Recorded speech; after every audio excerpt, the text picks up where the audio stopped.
नमस्कार दोस्तों, नए वीडियो पे आप सभी का बहुत बहुत स्वागत है। और आज की कहानी का शीर्षक है मायका और ससुराल। ससुराल में वो पहली सुबह रिया को आज भी याद है। कितनी घबराकर वो उठी थी, यह सोचती हुई कि कहीं देर न हो जाए। सब न जाने उसके बारे में क्या सोचेंगे। केवल एक रात ही तो नए घर में कटी थी और इतना सब कुछ बदल गया। जैसे आसमान में उड़ती चिड़िया को किसी ने मोती के लालच देकर पिंजरे में कैद कर लिया हो। शुरू के कुछ दिन तो यूं ही गुजर गए। एक दिन हम बाहर घूमने गए। जब हम वापस घर आए तो सासू माँ की आंखों में खुशी तो दिख रही थी, लेकिन केवल अपनी बेटी के लिए ही। मैंने सोचा कि शायद नया रिश्ता है, एक दूसरे को समझने में कुछ वक्त लगेगा। लेकिन समय ने जल्द ही एहसास करा दिया कि वो यहाँ बहू है, लेकिन वो चाहे जैसा वैसा नहीं कर पाएगी। कुछ कायदा और मर्यादा है जिसका उसे पालन करना होगा। जैसे कि धीरे धीरे बात करना, धीरे से हंसना, सबके खाने के बाद खाना खाना।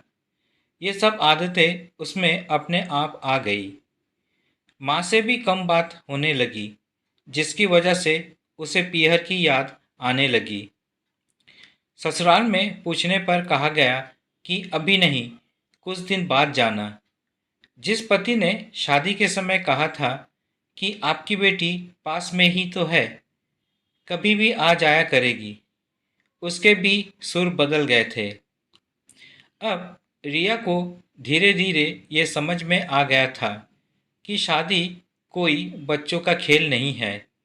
इसमें केवल घर नहीं बदलता, पूरी जिंदगी बदल जाती है। अब रिया कभी भी उठकर अपने पीहर नहीं जा सकती। यहाँ तक कि पीहर वालों को भी मुझसे मिलने के लिए पूछ कर आना पड़ता है। पीहर में जोर जोर का हंसना, कभी भी कहीं भी चले जाना, रसोई में से कुछ भी उठाकर खा लेना, अपनी मर्जी का करना, ये सब यादें बनकर रह गई। अब उसे समझ में आने लगा था कि क्यों विदाई के वक्त सभी लोग उसे गले लगाकर क्यों रो रहे थे। असल में मुझसे दूर होने का एहसास उन्हें हो रहा था। लेकिन एक और बात थी जो उन्हें अंदर ही अंदर परेशान कर रही थी कि अब जिस सच्चाई से मुझे इतने दूर रखा गया है, वह सच्चाई मेरे सामने आने वाली थी।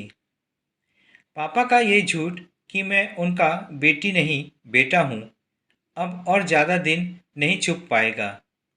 जो कि उनकी सबसे बड़ी चिंता थी कि अब उनका बेटा, जिसको कभी भी बेटी होने का एहसास नहीं कराया था, जीवन के इतने बड़े सच से सामना करने जा रही थी।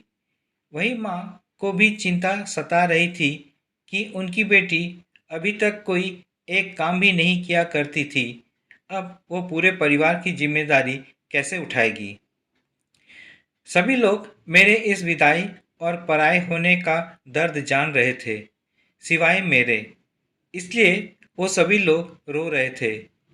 आज रिया को समझ में आ गया कि उसका रोना गलत नहीं था।